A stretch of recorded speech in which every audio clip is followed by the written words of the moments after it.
Why it is so difficult to identify female bullying. Hi, and welcome back to the channel. Today, we're tackling a topic that doesn't always get the attention it deserves: female bullying. Why is it so difficult to identify female bullying? And why does it often go unnoticed or misunderstood? Before we dive in, a quick disclaimer. This video is for general knowledge and discussion purposes only and should not be considered professional advice. If you or someone you know is dealing with serious bullying, consider seeking help from a trusted adult or professional resource. Now, let's get started.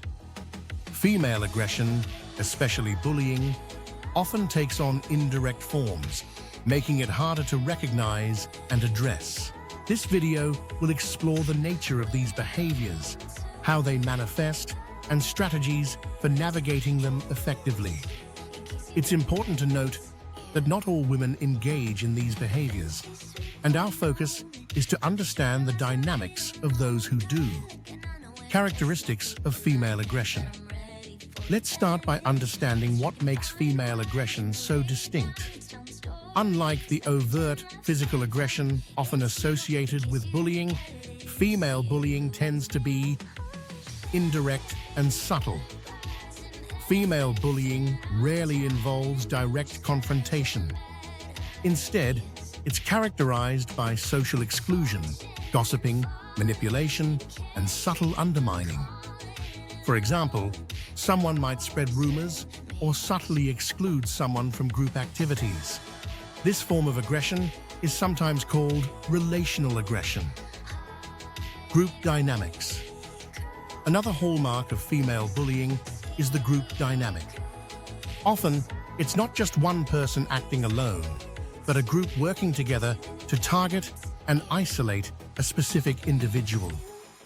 This creates a sense of shared responsibility within the group, making it harder to pinpoint a single aggressor. Diffusion of responsibility. Because it's a group effort, bullies often deflect blame. They may say things like, "I wasn't the one who said it," or "it was just a joke," to avoid accountability. This makes it difficult for victims to address the behavior effectively. Retaliatory humiliation. When victims try to defend themselves, they're often met with accusations of being overly sensitive, dramatic, or even a bully themselves. This tactic invalidates their feelings and makes it harder to speak up in the future. Triggers for female aggression. So, what drives this behavior? Female aggression often stems from underlying insecurities, fears, or perceived threats. Here are some common triggers. Fear of ostracization. One common trigger is the fear of being excluded. Bullies may feel threatened when they perceive someone growing independent or forming new social connections. Their behavior becomes a way to maintain control over the social dynamic. Competition and jealousy. Perceived threats to social status, popularity, or attractiveness can also fuel bullying.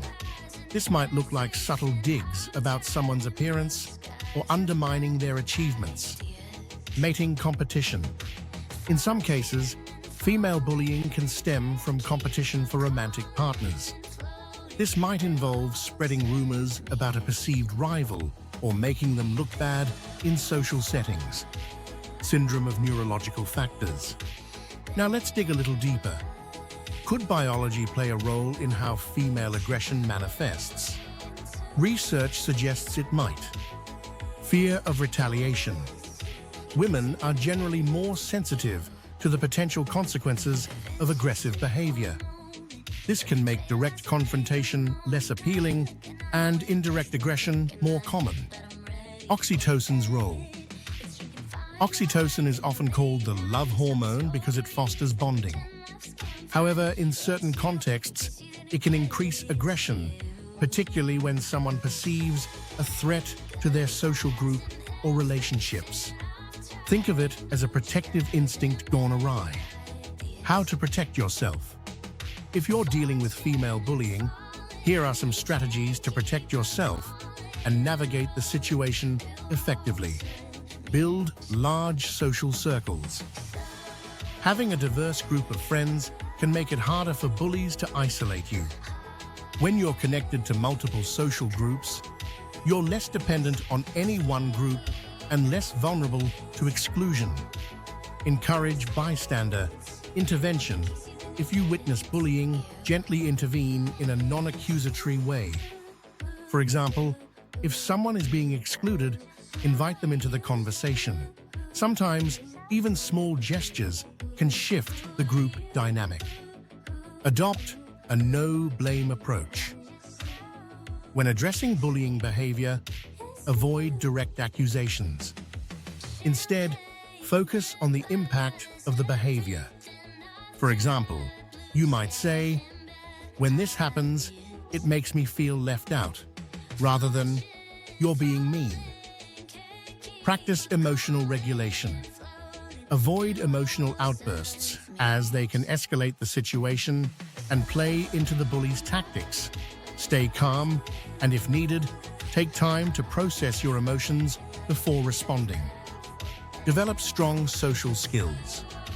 Cultivating diverse social connections and honing your interpersonal skills can help you navigate challenging situations.